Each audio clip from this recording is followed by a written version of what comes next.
कैसे हैं भाई बच्चे लोगों, आप सब ठीक हैं बेटा?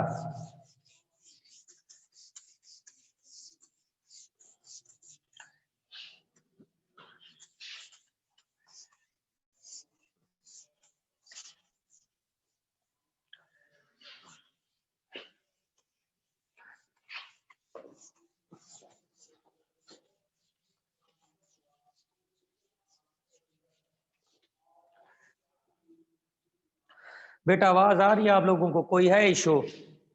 जल्दी जल्दी बताएं।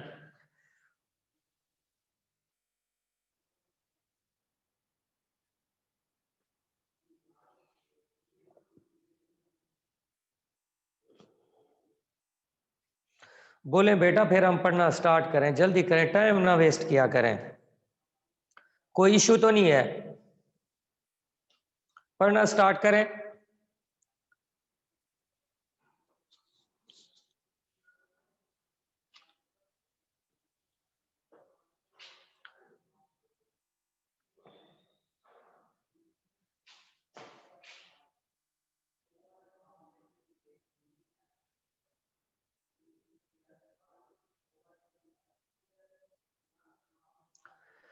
बेटा हम भी ठीक हैं, दुआओं में याद रखिएगा। और पेपर मेरा बेटा अच्छे तरीके से अटेम्प्ट करें। जो आपको पेपर दिए जा रहे हैं ईमानदारी के साथ पेपर करें और रेगुलरली पेपर आप सबमिट करें। आप में से बहुत सारे बच्चों के पेपर अभी तक मेरे पास नहीं आए, तो मैं उम्मीद करता हूं कि आप सारे बच्चे पेपर सबमिट करेंगे। इससे मेरा बेटा आपको ही बेनिफिट होगा, पेपर मार्क होके आपको मिल जाएंगे। दुआओं में याद रखिएगा। आज मेरा बेटा जो हमने पढ़ना है दूसरा लॉन्ग क्वेश्चन है, ये आपके ना चैप्टर नंबर 1 जो है कंप्लीट ही करना है आपने। सिर्फ ये डिसएडवांटेज नहीं करना है, ये जो ब्रीफली डिस्क्राइब डिसएडवांटेज जो है डेटाबेस मैनेजमेंट सिस्टम के, वो आपने नहीं करने, लेकिन वो मेरा बेटा आप कर चुके होंगे ऑलरेडी ही प्रीवियस सवालों में। ठीक है ना? जो हेडिंग्स हैं उसमें डिसएडवांटेज की वो भी आपकी हो चुकी होंगी। लास्ट टाइम हमने पढ़ा था define database model, discuss different types of database model. उसमें हमने 3 मॉडल्स डिस्कस किए थे। पहला मॉडल हमने पढ़ा था हायरार्किकल मॉडल, दूसरा हमने पढ़ा था नेटवर्क मॉडल, तीसरा हमने पढ़ा था रिलेशनल मॉडल। आज हम पढ़ेंगे what is database management system, discuss its objective. अब जो डीबीएमएस है,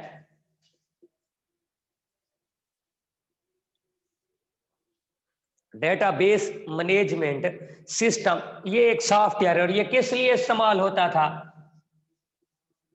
it is used to create and maintain database.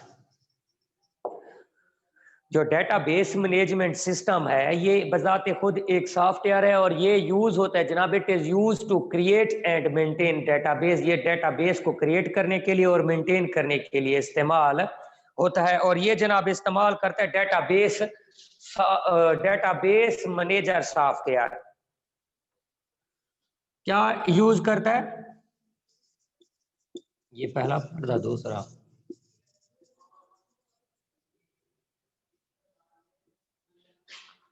Manager software use करता है to control the structure of database. Database management system बजाते खुद एक सॉफ्टवेयर है और ये इस्तेमाल होता है, it is use to create the database, it is use to create and maintain the database. दूसरा, ये डेटाबेस मैनेजर सॉफ्टवेयर इस्तेमाल करता है जिससे ये कंट्रोल करता है डेटाबेस के स्ट्रक्चर को। अब इसके जो डिफरेंट ऑब्जेक्टिव्स हैं वो हम अभी डिस्कस करते हैं। इनको रीड भी मैं आपको कराऊंगा। पहले मैं ओवरव्यू कराऊंगा आपको कि इसमें बेसिकली कौन सी चीजें होती हैं और ये होंगी कैसे। सबसे पहला शेयर एबिलिटी। मेरा बेटा कोई भी डेटाबेस हो, शेयर एबिलिटी उसका फंडामेंटल पॉइंट है, बुनियादी, कि डेटाबेस ऐसा होना चाहिए जो डेटा को शेयर कर सके। अब डेटाबेस में डिफरेंट यूजर्स होते हैं और सारे यूजर्स सेम लोकेशन पे नहीं होते, डिफरेंट यूजर्स, उनकी लोकेशन भी डिफरेंट होती हैं। अब जो डेटाबेस है यहां पे आपको डेटा सेंट्रलाइज्ड किया जाता है। डेटा सेंट्रलाइज्ड से मुराद के सर्वर कंप्यूटर होगा, उस सर्वर कंप्यूटर में ही आपका सारे का सारा डेटा जो है वो मौजूद होगा। यूजर्स जो है वो रिक्वेस्ट सेंड करेंगे, सर्वर उनकी रिक्वेस्ट पे उनको सर्विस प्रोवाइड करेगा। इससे फिर जो हार्डवेयर कास्ट है वो भी रिड्यूस हो जाती है। तो सर्वर है यूजर्स को उनकी नीड्स के मुताबिक, उनकी रिक्वायरमेंट के मुताबिक डाटा प्रोवाइड करता है। तो कह रहा है कि जो शेयरेबिलिटी है ये फंडामेंटल राइट्स है, फंडामेंटल पॉइंट है कि डेटाबेस ऐसा होना चाहिए जो डाटा को शेयर कर सके। दूसरे नंबर पे अवेलेबिलिटी। अवेलेबिलिटी मतलब यह है कि यूजर इस काबिल होना चाहिए कि वो इजीली डेटाबेस में जो डाटा है उस तक एक्सेस हासिल कर सके जब और जहां, when and where it is required, जब और जहां डाटा की जरूरत पड़े तो यूजर्स को डाटा प्रोवाइड किया जा सके। तीसरा है मेरा बेटा अवेलेबिलिटी। अवेलेबिलिटी जो है कि वो आप डेटाबेस के स्ट्रक्चर को चेंज कैसे कर सकती हो। स्ट्रक्चर फ्लेक्सिबल होना चाहिए। दो चेंज कर, यहां पे आप कह रहे हैं कि दो तरीकों से चेंज कर सकते हैं।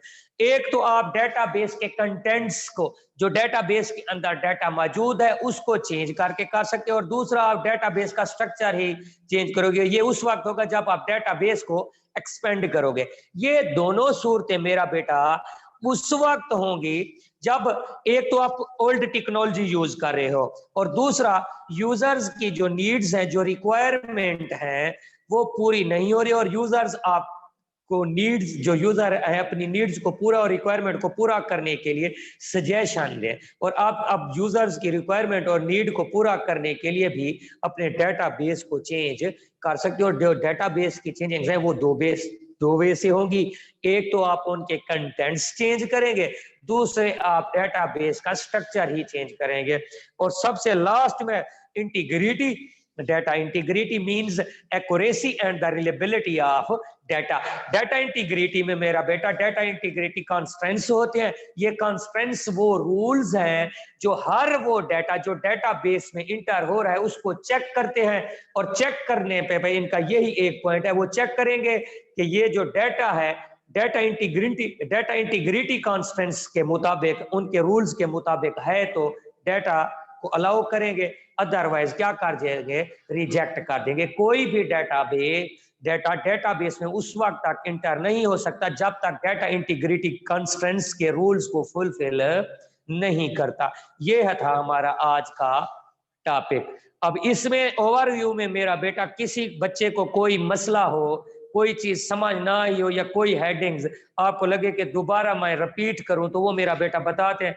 रीडिंग कराने हैं तो वो भी बता दें, अगर कहते हैं तो मैं अभी आपको रीडिंग भी करा देता हूं। बोले मेरा बेटा जल्दी करें।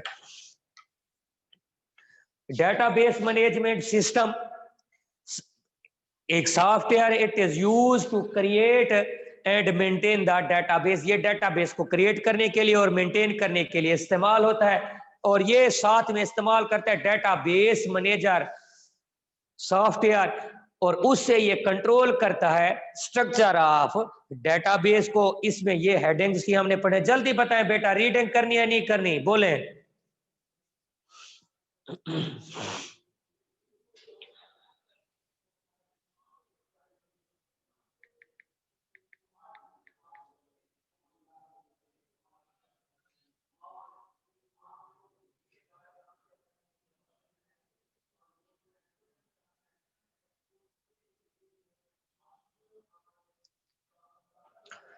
मेरा बेटा आवाज आ रही है आप लोगों को? मैं कुछ पूछ रहा हूं आपसे।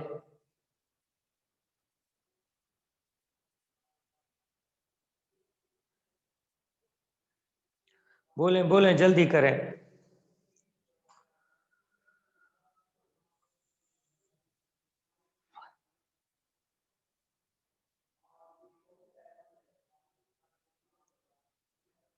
चलें बेटा, रीड नहीं करना, बच्चों ने ये बोल दिया ऐसे, या रीड करना है?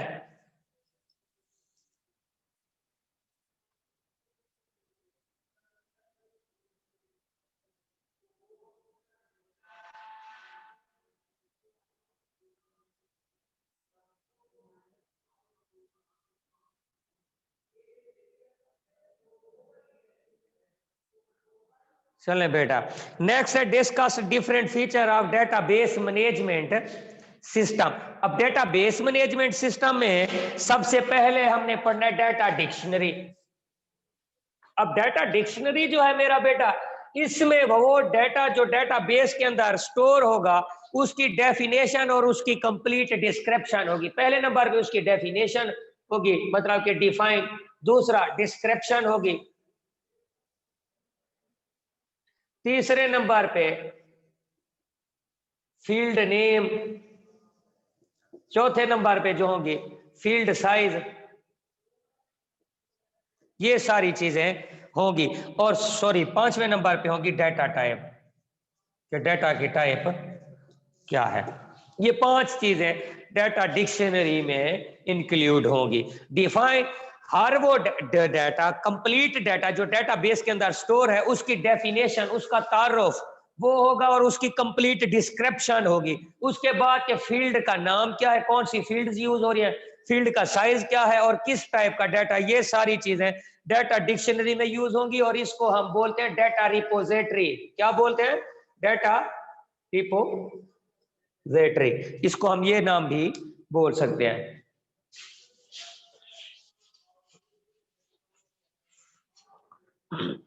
Data dictionary is a file that store all data definition for data base. It may also monitor the data that is entered, जो डेटाबेस के अंदर इंटर होगा सार होगा। Next, it ensure that the data is according to the data definitions rule. ये भी ensure करेगा कि जो डाटा डेटाबेस के अंदर इंटर हो रहा है वो डाटा डेफिनेशंस रूल्स के मुताबिक है।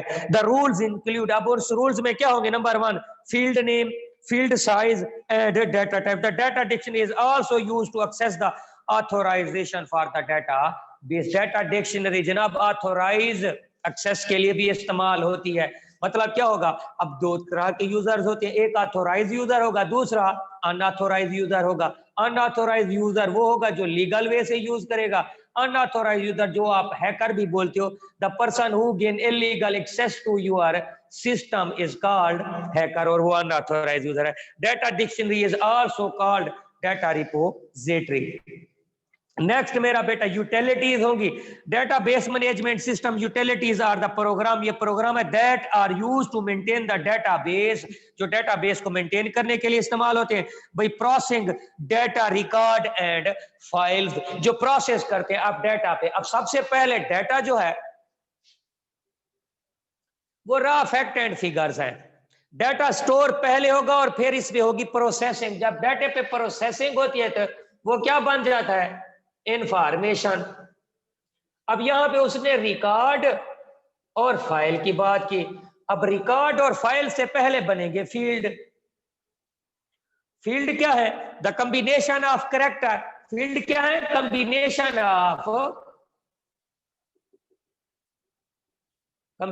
Of character is called field.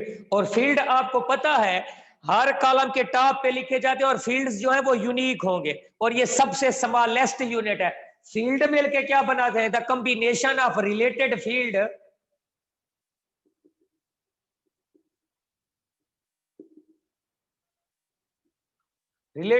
is called record and the combination of related record is called files. और record हमें रो वाइज मिलेगा, कॉलम वाइज नहीं मिलेगा। और यहाँ पे टर्म रिलेशन जो होगी आप पहले पढ़ चुके हो, वो इंडिकेट कर रही होती है, रेफर्स हो रही है टेबल के साथ।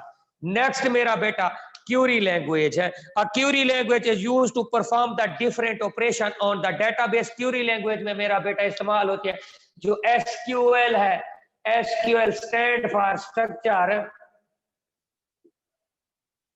क्यूरी लैंग्वेज, और ये डिफरेंट ऑपरेशंस परफॉर्म करने के लिए इस्तेमाल होते हैं। इसमें उसने मेरा बेटा जो क्यूरीज बताई हैं वो सेलेक्ट की बताई है, क्रिएट की बताई है, मॉडिफाई की बताई है, अपडेट और इंसर्ट की बताई है।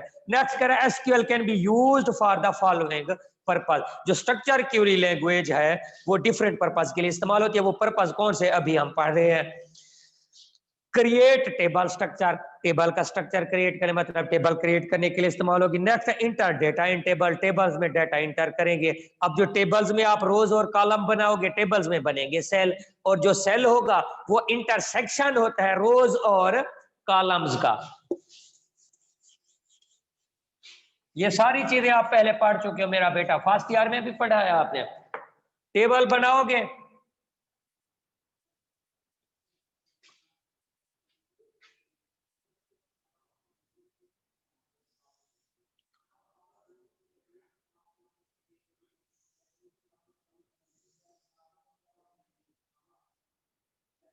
अब ये C1, C2, C3, R1, R2, R3, अब ये सेल है और इंटरसेक्ट इस सेल का क्या है R1, C1, इसके मुताबिक बता रहा हूं, इसका क्या होगा R2, C2, एड्रेस है। अब इंटरसेक्ट है रोज और कॉलम्स का, और ये डेटा इन्हीं सेल्स में आप स्टोर करते हो, और हर सेल कुछ ना कुछ इंफॉर्मेशन या डेटा कंटेन करता होता है। नेक्स्ट मेरा बेटा, retrieve the data from the table, table से आप डाटा को रिट्राइव दोबारा हासिल कर सकते हो। पहले बोला कि आप डाटा सेव कर सकते हो, इंटर कर सकते हो, रिट्राइव दोबारा हासिल कर सकते हो। नेक्स्ट है update data in, update data in tables, tables में आप डाटा अपडेट भी कर सकते हो, delete data from the tables, और टेबल्स में से आप डाटा को डिलीट भी कर सकते हो। यहां तक किसी बच्चे को कोई मसला हो तो बताएं आप बेटा।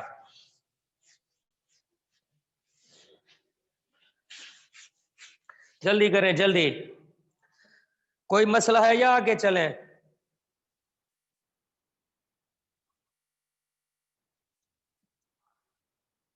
बोले बेटा।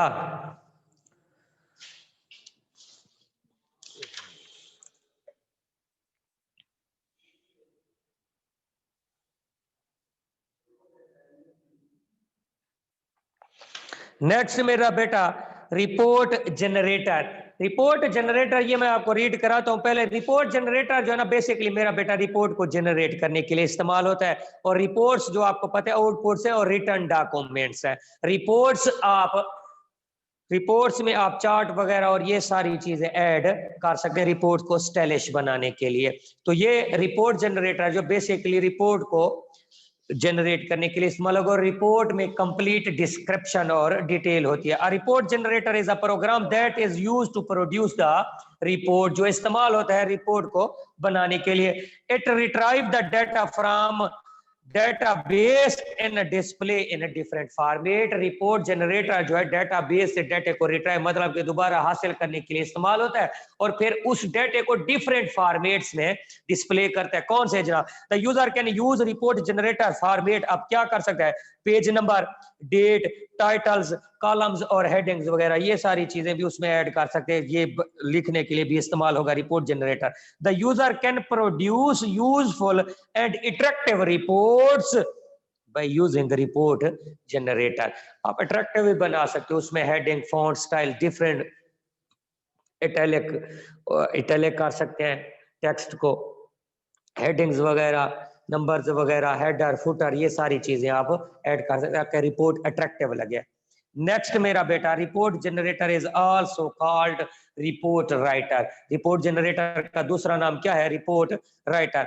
नेक्स्ट है एक्सेस सिक्योरिटी। अब एक्सेस सिक्योरिटी जो है वो रेफर्स होती है प्रोटेक्शन ऑफ डाटा पे। अब आप डाटा को प्रोटेक्ट कैसे कर सकते हैं, जो फर्स्ट ईयर में भी आपने डिटेल में पढ़ा, यहाँ भी आप डाटा को प्रोटेक्ट करते हैं मेरा बेटा दो तरीकों से। आपको थ्रेट्स जो होते हैं दो तरह, एक इंटेंशनली, दूसरा अनइंटेंशनली।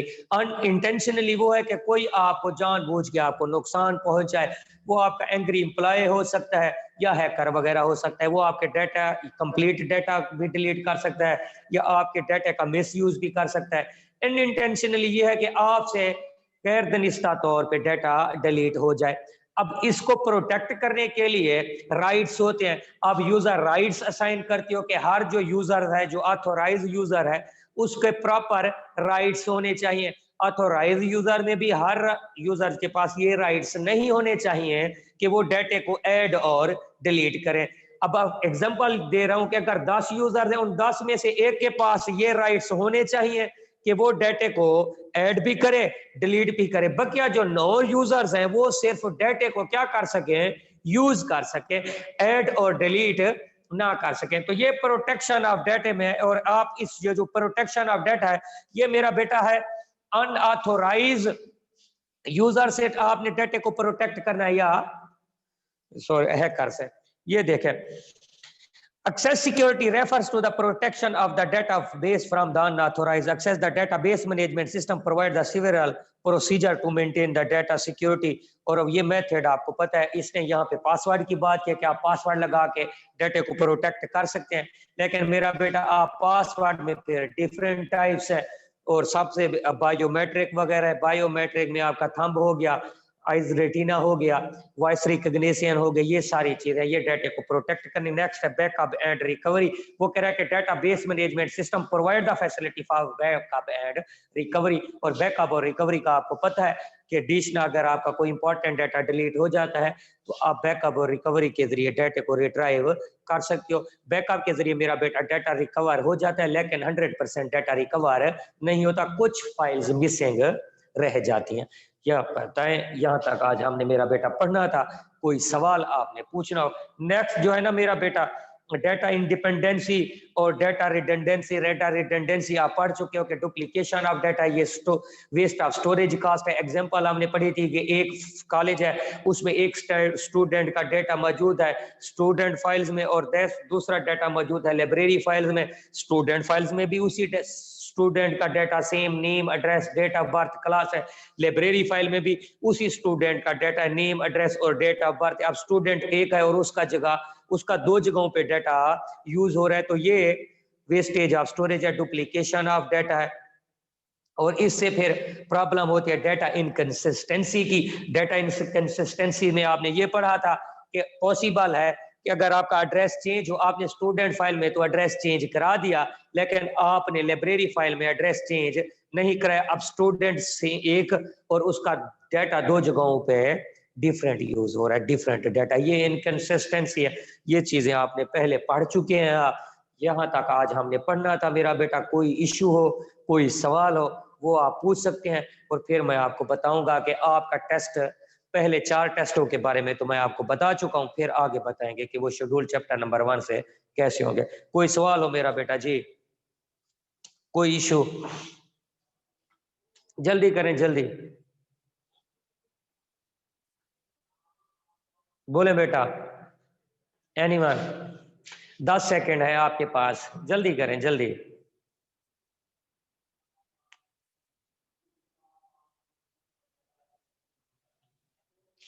बोले बेटा, टाइम ना वेस्ट किया करें।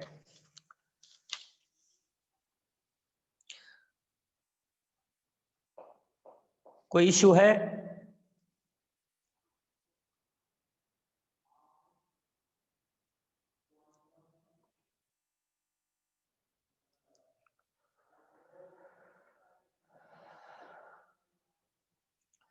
चले मेरा बेटा, आपको 4 टेस्टों के बारे में मैं डिटेल से बता चुका हूं। हमारा जो टेस्ट नंबर 5 होगा वो चैप्टर नंबर 1 के स्टार्ट से लेकर होगा जनाब, हाँ जी, स्टार्ट से लेकर होगा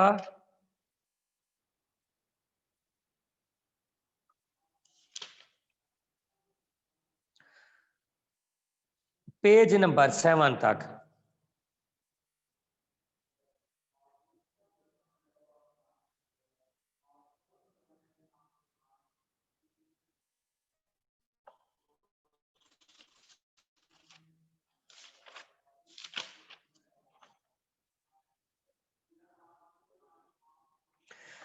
स्टार्ट से लेकर पेज नंबर 7 तक। इसमें मेरा बेटा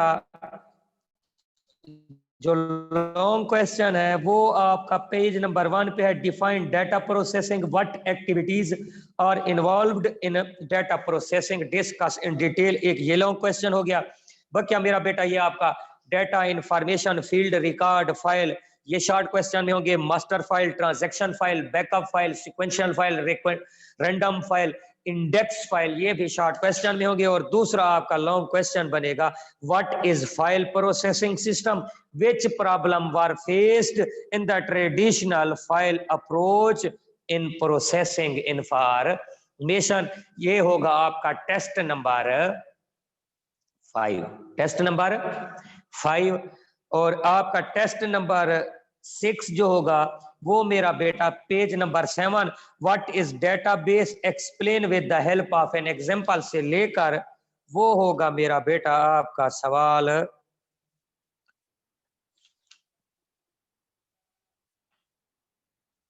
पेज 12 तक। और इसमें आपने ये लॉन्ग क्वेश्चन करना होगा पेज नंबर 8 पे, जो है define database system, what are 4 major component of database system. एक ये करना होगा। दूसरा आपने करना होगा define database model, discuss different database model. तीसरा आपने करना होगा what is database management system, discuss its objective. और चौथा भी आपने करना है, ये पेज नंबर 13 तक ही हो जाएगा आपका test number 2, discuss different feature of database management system. ये हो गए आपके 6 टेस्ट। इन 2 टेस्टों में किसी बच्चे को कोई मसला हो, कोई इश्यू हो, कोई सजेशन आप देना चाहते हो, वो आप मेरा बेटा बता सकते हैं। जल्दी करें, जल्दी जल्दी। अगर समझ नहीं आई वो भी आप बता सकते हैं, कोई सजेशन देनी है वो भी आप बता सकते हैं। जल्दी करें बेटा। दूसरे टेस्ट में सिर्फ आपके 4 लॉन्ग क्वेश्चन है, पहले में 2 लॉन्ग है और बकिया शॉर्ट है। जल्दी करें, बताएं बेटा, कोई इशू?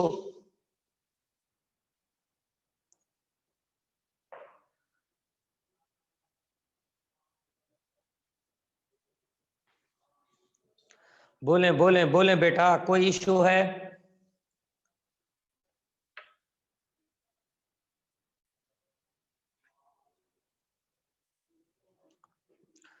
ये जो 2 टेस्ट मैंने बताए, इसमें किसी को कोई इशू हो, कोई सजेशन हो कि टेस्ट ज्यादा है, उस तरह से आप बता सकते हैं। मेरे लिहाज से ये 2 टेस्ट ही बनते हैं, क्योंकि ऑलरेडी आपने चैप्टर 1 के टेस्ट दिए हुए हैं, तो ये आपका सेकंड राउंड स्टार्ट हो रहा है। तो अब जरा टेस्ट थोड़े से लेंथी होंगे, और ये वैसे दोनों लेंथ ही नहीं है। बोले बेटा, कोई इशू?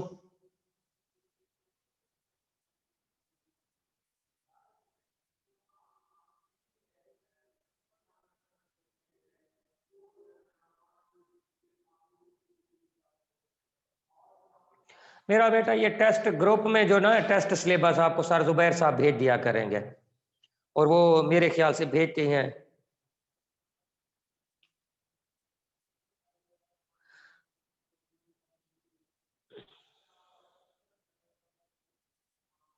मेरा बेटा 3 लॉन्ग क्वेश्चन दें तो एक लॉन्ग क्वेश्चन के लिए फिर एक्स्ट्रा टेस्ट नहीं ले सकते ना, तो 2 ही बनेंगे। 3 लॉन्ग क्वेश्चन होंगे तो 2 चौथा भी हो जाएगा, कोई मसला नहीं है। ये 2 टेस्ट बनेंगे आपके, दुआओं में याद रखिएगा। अल्लाह हाफिज। अल्लाह ताला आपका निगहबान हो।